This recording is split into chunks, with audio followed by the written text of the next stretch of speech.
نحمده ونصلي على رسوله الكريم أما بعد فأعوذ بالله من الشيطان الرجيم بسم الله الرحمن الرحيم إن عدة الشهور عند الله 12 شهرا في كتاب الله يوم خلق السماوات والأرض منها 4 حرم صدق الله العظيم.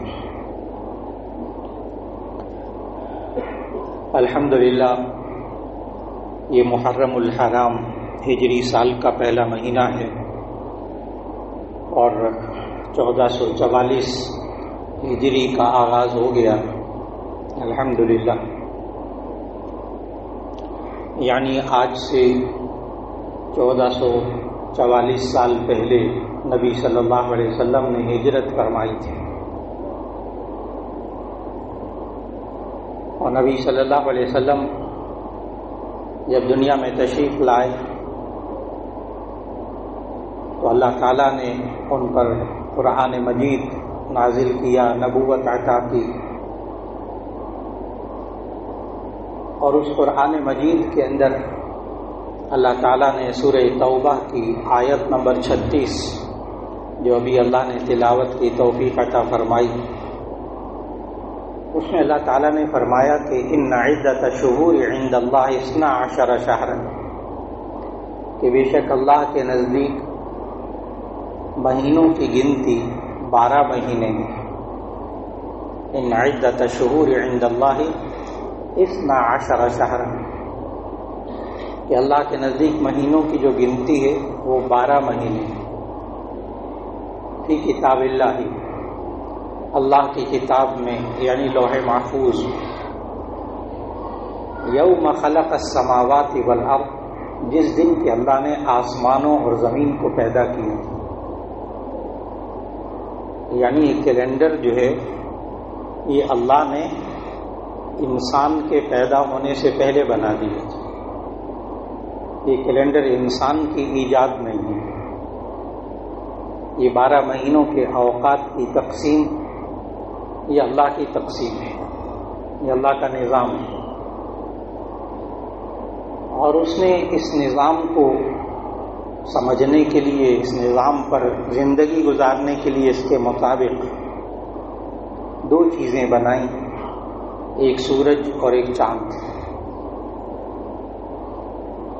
اور سورۃ الرحمن میں اللہ تعالیٰ نے ارشاد فرمایا الشمس والقمر بحسبان، کہ سورج اور چاند دونوں حساب کا ذریعہ ہیں.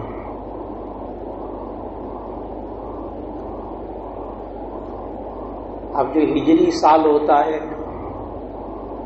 یہ قمری سال کہلاتا ہے، یعنی اس کا تعلق قمر کے ساتھ، چاند کے ساتھ اس کا تعلق، اس کا حساب کتاب چاند کے ذریعے ہوتا ہے.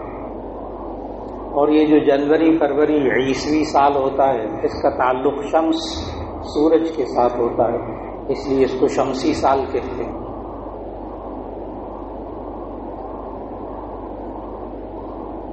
کیونکہ ہم عام طور پر سنتے رہتے ہیں کہ روزوں کا تعلق چاند کے ساتھ، عید الفطر کا تعلق چاند کے ساتھ، عید الاضحیٰ کا تعلق چاند کے ساتھ، محرم کا تعلق چاند کے ساتھ. زکوٰۃ بھی ادا کرنی ہے تو چاند کے ساتھ، چاند کے حساب سے.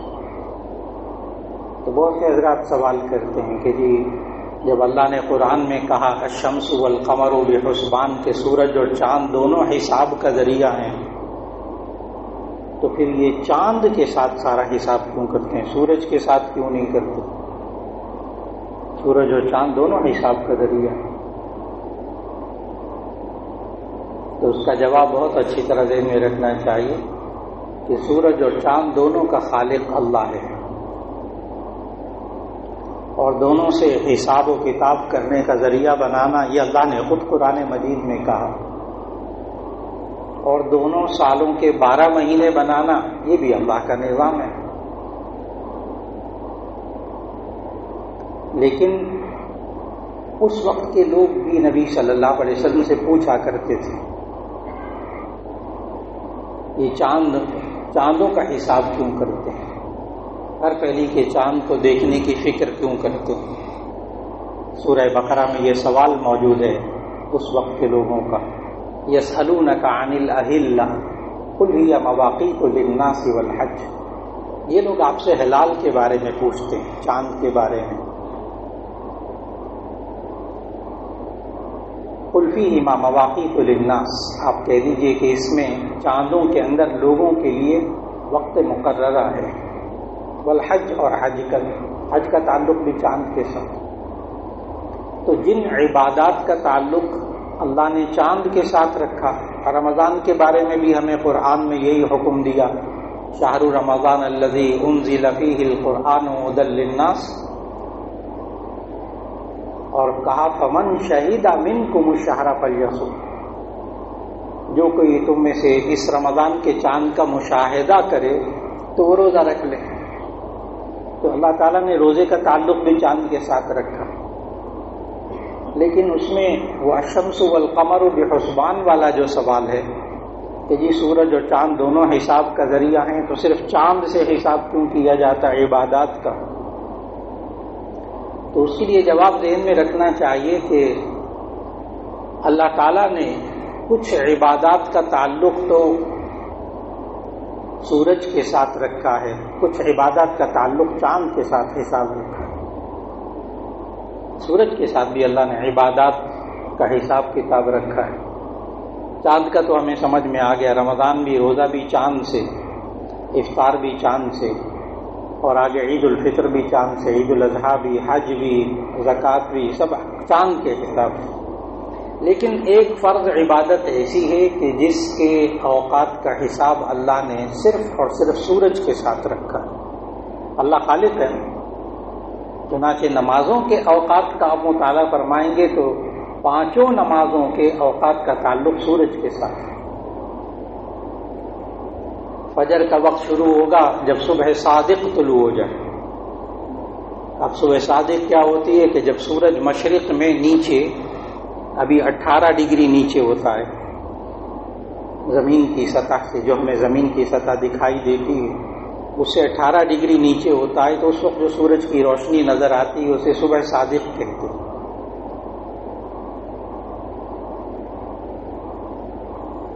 پھر فجر کا وقت کب ختم ہوتا ہے؟ جب سورج طلوع ہوتا ہے. ظہر کا وقت کب شروع ہوتا ہے؟ جب زوال شروع ہوتا ہے. زوال کا وقت، زوال کیا کہ سورج بالکل سر پہ ہوتا ہے، اس وقت نماز پڑھنا ممنوع، اور جو ہی سورج مغرب کی طرف جاتا ہے اور سایہ مشرق کی طرف تھوڑا سا بھی جاتا ہے اس کو ہم زوال کا وقت کہتے ہیں. تو ظہر کا وقت کا تعلق بھی سورج کے ساتھ. پھر ظہر کی نماز کا وقت کب تک رہتا ہے کہ جی جب ہر چیز کا سایہ دگنا ہو جائے، سایہ کا تعلق بھی سورج کے ساتھ. عصر کا وقت کب شروع ہوتا ہے؟ جب ایک چیز کا سایہ 2 گنا ہو جائے تو عصر کا وقت شروع ہو جاتا ہے. اور عصر کا وقت کب ختم ہوتا ہے؟ بالکل اس وقت ختم ہوتا ہے جب سورج غروب ہوتا ہے. اس سے پہلے جب سورج کی دھوپ پیلی ہوتی ہے مکروہ ہوتا ہے. پھر مغرب کا وقت کب شروع ہوتا ہے؟ جی جب سورج غروب ہو جاتا ہے. مغرب کا وقت کب ختم ہوتا ہے؟ جب شفق غائب ہوتی ہے. شفق جب سورج غروب ہو جاتا ہے تو آسمان کی طرف سرخی اور سفیدی رہتی ہے، وہ غائب ہو جائے، اندھیرا چھا جائے تو مغرب کا وقت ختم ہو جاتا ہے. اس وقت سے عشاء کا وقت شروع ہو جاتا ہے. اور عشاء کا وقت کب ختم ہوتا ہے؟ جب صبح صادق طلوع ہوتی ہے. تو آپ غور کیجئے گا، نمازوں کے اوقات کا مکمل تعلق سورج کے ساتھ. تو اللہ نے سورج کے ساتھ بھی حساب سکھایا ہے. اور جن اوقات میں کوئی غیر مسلم سورج کی عبادت کرتے تھے، ان 3 اوقات میں اللہ نے نماز پڑھنے سے منع کر دیا.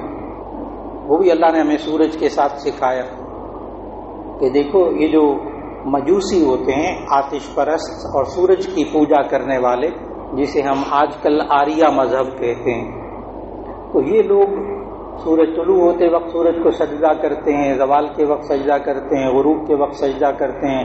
اللہ نے ان 3 اوقات میں مسلمانوں کو منع کر دیا تم نے سجدہ نہیں کرنا، تاکہ ان سے مشابہت نہ ہو جائے. نبی صلی اللہ علیہ وسلم نے سمجھایا. تو سورج اور چاند دونوں حساب کا ذریعہ ہے. اور یہ جو 12 مہینے کیلنڈر کے ہوتے ہیں یہ بھی اللہ نے بنائے ہیں. سورج اور چاند کا خالق بھی اللہ ہے۔ البتہ یہ جو ہجری سال ہے، ظاہر ہے یہ نبی کریم صلی اللہ علیہ وسلم کی ہجرت سے شروع ہوا، اور ہجرت جو ہے نبی صلی اللہ علیہ وسلم جب 40 سال کے ہوئے تو نبوت ملی۔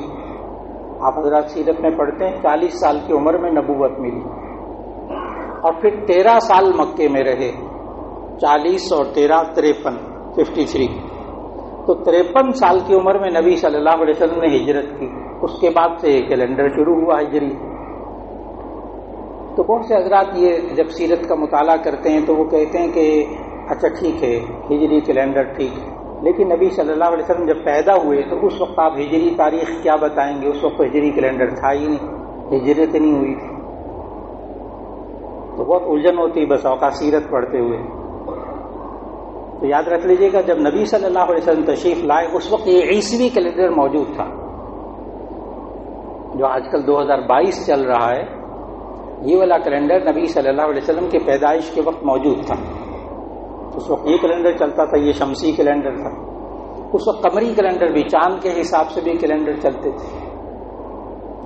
نبی صلی اللہ علیہ وسلم جب تشریف لائے دنیا میں تو اس وقت یہ جو آج کل ہمارا 2022 ہے نا، یہ اس وقت 571 عیسوی تھا، 571 571 عیسوی، اور 12 ربیع الاول جو کہتے ہیں وہ تو چاند کے حساب سے کہتے ہیں، اور عیسوی سال کے حساب سے وہ اپریل کا مہینہ تھا، 20 تاریخ تھی، 20 اپریل سن 571 عیسوی کو نبی صلی اللہ علیہ وسلم پیدا ہوئے۔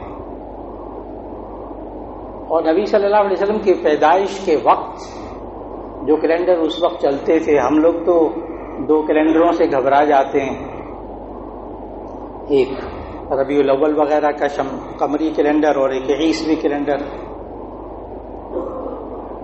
ایک سیرت طیبہ کی بہترین کتاب ہے جو پڑھے لکھے لوگوں کے لیے، عوام کے لیے نہیں ہے، کیونکہ وہ تقابل ادیان کا مطالعہ کر کے سیرت کی کتاب لکھی گئی ہے۔ رحمت للعالمین صلی اللہ علیہ وسلم 3 جلدوں میں سیرت طیبہ کی کتاب ہے۔ لکھنے والے بہت بڑے اسکالر تھے، قاضی سید سلمان منصور پوری رحمت اللہ علیہ، انہوں نے یہ کتاب لکھی۔ تو انہیں سیرت طیبہ کی اس کتاب میں ایک نقشہ بنایا، بڑا دلچسپ گول دائرہ بنا کر ایک نقشہ بنایا، اور بتایا کہ جس وقت نبی صلی اللہ علیہ وسلم دنیا میں تشریف لائے تھے اس وقت 12 کیلنڈر دنیا میں چل رہے تھے۔ انہوں نے پھر وہ ایک ایک کیلنڈر کا سال، مہینہ، دن، تاریخ، وہ سارے کیلنڈروں کو وہاں ذکر کیا کہ 12 کیلنڈر اس وقت دنیا میں چل رہے تھے۔ اور پھر جب نبی صلی اللہ علیہ وسلم دنیا میں تشریف لائے تو اس سے 6 مہینے پہلے وہ واقعہ پیش آیا تھا ہاتھیوں والا، جو آپ سورۃ الفیل تلاوت فرماتے ہیں، الم تر کیف فعل ربک باصحاب الفیل، الم تر کیف فعل ربک باصحاب الفیل۔ آپ نہیں دیکھتے کہ تمہارے رب نے ہاتھی والوں کے ساتھ کیا تھا؟ وہ ہاتھیوں والا واقعہ سورۃ الفیل کے اندر، کہ کس طرح وہ یمن کا گورنر تھا نبی صلی اللہ علیہ وسلم کے پیدائش سے 6 مہینے پہلے۔ تو یمن کا جو گورنر تھا اس نے بڑا ایک عبادت گاہ بنوائی، بڑے ہیرے جواہرات لگوائے، لوگوں کو کہا کہ تم یہاں آ کر عبادت کیا کرو، یہ کعبہ چھوڑ دو۔ چنانچہ وہ ہاتھیوں کا ایک لشکر لے کر آیا اور اس کے اوپر منجنیقیں لگائی ہوئی تھی۔ منجنیق کہتے ہیں، بالکل اس وقت توپ تو نہیں ہوتی تھی، اس وقت یہ منجنیق ہوتی تھی، غلیل کا بالکل وہی اسٹائل تھا، بڑی غلیل ہاتھیوں پہ باندھی جاتی تھی، فکس کر دی جاتی تھی، اس میں بڑے بڑے پتھر رکھ کر پیچھے کھینچ کے مارتے تھے، تو ظاہر ہے بڑی بڑی دیواریں گر جاتی تھیں۔ تو اس نے ہاتھیوں کے اوپر وہ منجنیقیں فٹ کی ہوئی تھی، تو وہ آیا ثنا کعبہ کو گرانے کے لیے۔ تو آپ حضرات جب حج کرنے جاتے ہیں تو آپ مزدلفہ میں ٹھہرتے ہیں، وہ رات وہاں گزارتے ہیں نا مزدلفہ میں۔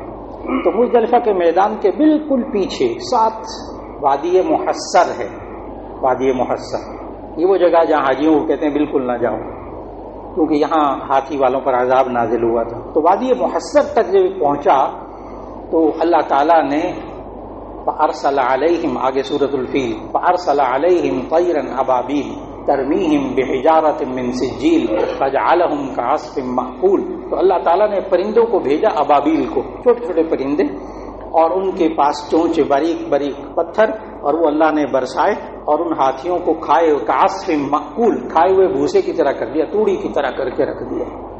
ابرہہ بچ گیا، وہ بھاگ گیا، اللہ نے اس کو بچانا تھا. یہ واقعہ جو ہاتھیوں والا ہے، یہ نبی صلی اللہ علیہ وسلم کی پیدائش سے 6 مہینے پہلے ہوا. چنانچہ اس واقعے کے بعد ایک نیا کیلنڈر شروع ہو گیا تھا، عام الفیل.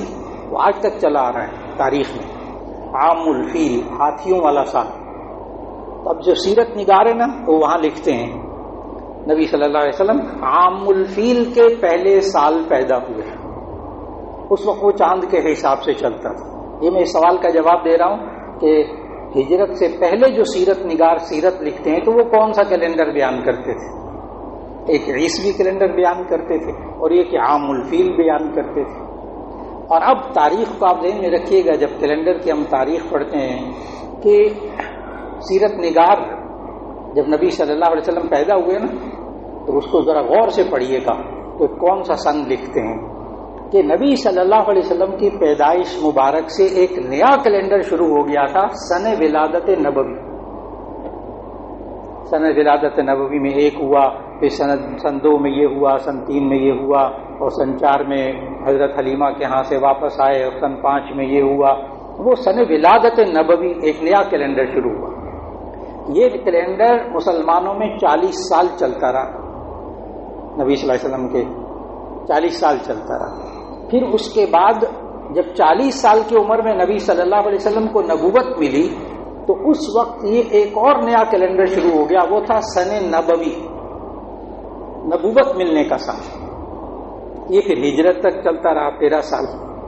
پھر اس کے بعد ہجری کیلنڈر شروع ہو گیا، اور یہ سارے چاند کے مہینوں کے حساب سے تھے.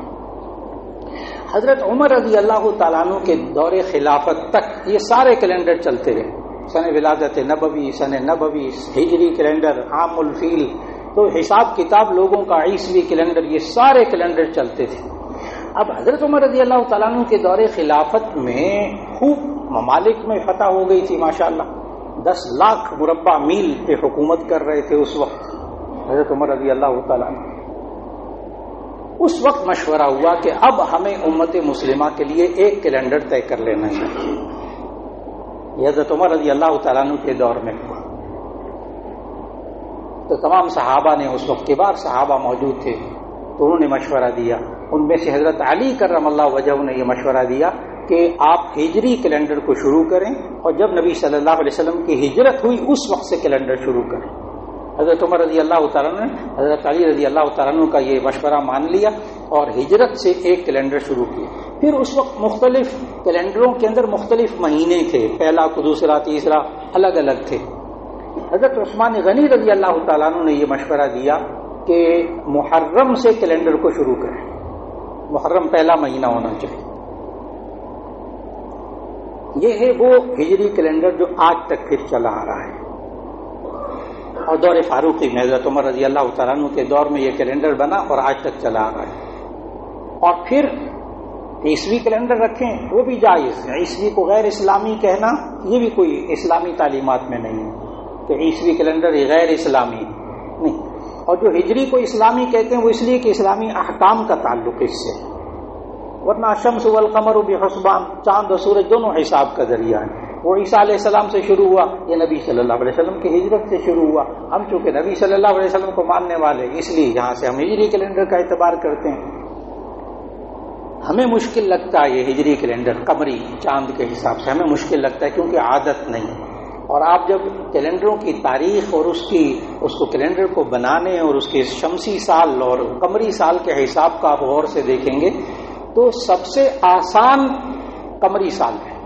اس کا حساب کتاب سب سے آسان ہے. سب سے آسان ترین تاریخیں معلوم کرنا چاند کے حساب سے دنیا بھر میں آج بھی. اور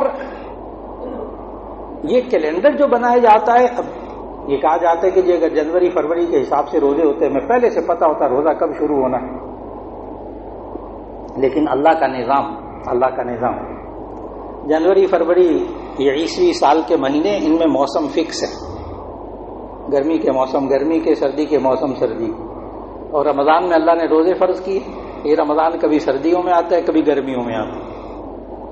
اللہ نے تو پوری کائنات کے لیے، پوری دنیا کے لیے، ہر قسم کے ہر ملک کے انسانوں کے لیے روزہ رکھنا تھا نا، فرض کرنا تھا.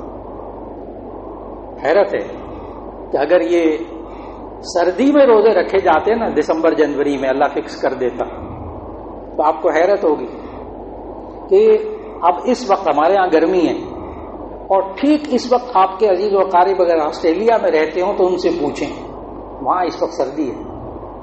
آسٹریلیا میں بالکل موسم اپوزٹ ہے ہمارے پاکستان کے حساب سے، بالکل الٹ. یہاں سردی وہاں گرمی. اب دیکھیے گا آسٹریلیا والوں کے لیے بھی سہولت ہوگی نا، رمضان ان کا بھی بدل کر آئے گا. اللہ کتنا حکیم اور علیم ہے، اس لیے کہ یہ 12 مہینے بھی ان کا خالق بھی اللہ ہے، اور ان چاند و سورج کا خالق بھی اللہ ہے، اور اللہ ہی نے ہمیں بھی پیدا کیا ہے. اس کو پتہ ہے سب مسلمانوں کے ساتھ سب انصاف کیسے کرنا ہے.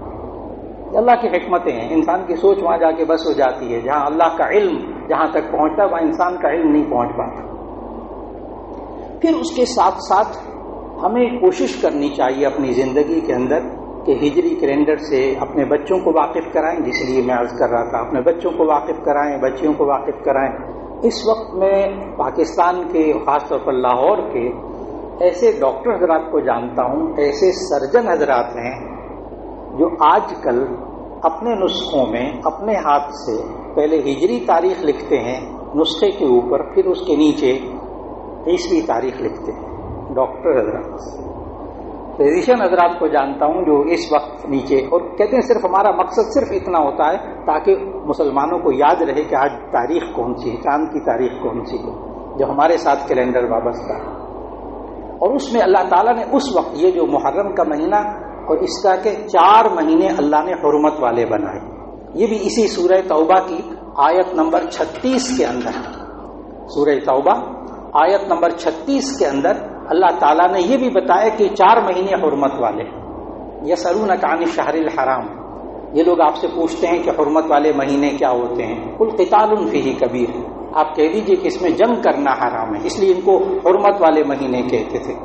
اور اللہ تعالیٰ نے اسی آیت نمبر 36 میں بتایا ان عدت الشہور عند اللہ 12 شہرا فی کتاب اللہ یوم خلق السماوات والارض منها 4 حرم، منها 4 حرم، اس میں سے 4 مہینے حرمت والے ہیں.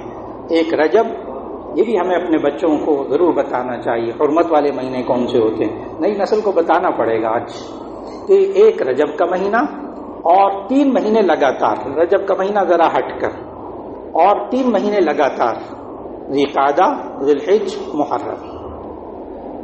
پھر اس کے ساتھ ساتھ ہمیں نئی نسل کو یوم عاشورہ کے بارے میں بتانا چاہیے. یوم عاشورہ آج سب لوگ ایک خاص مکتبہ فکر سے اس کا تعلق سمجھتے ہیں. بہت حیرت کی بات ہے، یہ یوم عاشورہ یہ بخاری شریف کے اندر حدیث میں یہ نام موجود ہے.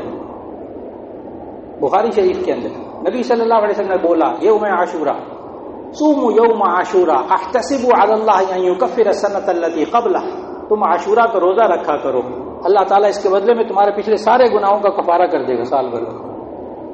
نبی صلی اللہ علیہ وسلم پر عاشورہ کا روزہ فرض تھا رمضان کے روزے فرض ہونے سے پہلے. جب رمضان کے روزے فرض ہوئے تو عاشورہ 10 محرم کا روزہ منسوخ ہو گیا، اب سنت. اور بخاری شریف کی شرح لکھی، کمال کی شرح لکھی علامہ عینی رحمہ اللہ نے، کئی جلدوں میں شرح لکھی بخاری کی. اس میں انہوں نے یوم عاشورہ کا یہ نام کیوں رکھا گیا اس کی وجہ بتائی ہے وہاں حوالوں کے ساتھ. انہوں نے کہا کہ عاشورہ یہ جمع عاشر کی، اور عاشر کا معنی 10ویں تاریخ، عاشر کا معنی 10ویں تاریخ، عاشورہ کا معنی کئی 10ویں تاریخیں. تو بخاری شریف کے شارح وہاں لکھتے ہیں کہ دراصل اس 10 محرم کو کئی 10ویں تاریخیں اکٹھی ہو گئیں، اس لیے اس کو یوم عاشورہ کہتے ہیں. اور وہ چند باتیں جو بتائی وہ میں دہراؤں گا ذرا، آج بہت ضرورت اس کی یوم عاشورہ کو واضح کرنے کی. فرماتے ہیں علامہ عینی رحمہ اللہ لکھتے بخاری شریف کی شرح میں کہ 10 محرم کو آدم علیہ السلام کی توبہ قبول ہوئی، 10 محرم کو نوح علیہ السلام کی کشتی جودی پہاڑ پر ٹھہری،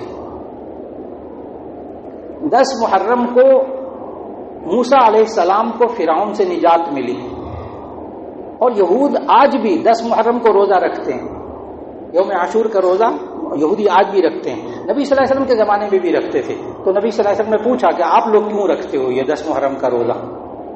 تو اس وقت یہودیوں نے نبی صلی اللہ علیہ وسلم سے کہا کہ اس دن ہمارے نبی موسیٰ کو فرعون سے نجات ملی تھی، اس خوشی میں ہم روزہ رکھتے ہیں۔ اور پھر اسی 10 محرم کو یوسف علیہ السلام کو کنعان کے کنویں سے نکالا گیا، اسی 10 محرم کو ایوب علیہ السلام کو بیماری سے شفا ملی، اسی 10 محرم کی تاریخ کو یعقوب علیہ السلام کی بینائی، وہ یوسف علیہ السلام کا کرتا آنکھوں کے ساتھ لگایا قرآن میں ہے، وہ بھی 10 محرم کو واقعہ پیش آیا۔ اور یونس علیہ السلام مچھلی کے پیٹ سے نکلے تو 10 محرم کو نکلے۔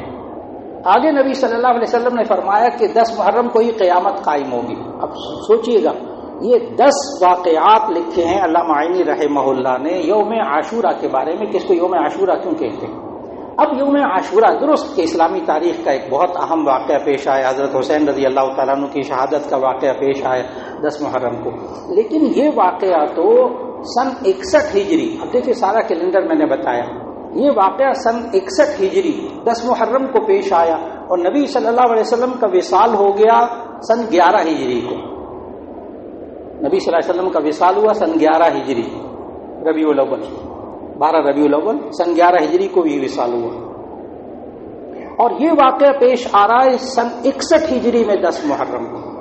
اب آپ غور کیجئے گا، نبی صلی اللہ علیہ وسلم کے وصال کے دنیا سے پردہ فرمانے کے 50 سال بعد یہ واقعہ پیش آیا، اس سے پہلے یوم عاشورہ کے ساتھ بہت اہم باتیں وابستہ رہیں۔ آج بہت امت مسلمہ کو یہ بات بتانے کی بہت ضرورت پیش آ رہی ہے کہ ہمیں یوم عاشورہ کی حقیقت تو معلوم ہو کہ اس کا تعلق ہمارے دین اسلام کے ساتھ ہے۔ اللہ رب العزت ہم سب کو ان ہجری سالوں کے اور ہجری مہینوں کی تاریخوں کو یاد رکھنے کی، اپنی نئی نسل کو اس سے آگاہ کرنے کی توفیق عطا فرمائے، اور اس کے ساتھ ساتھ ان حرمت والے مہینوں کا جو احترام اللہ نے کہا، اللہ اس احترام کو بھی ذہن میں رکھنے کی توفیق عطا فرمائے۔ وآخر دعوانا ان الحمد للہ رب العالمین۔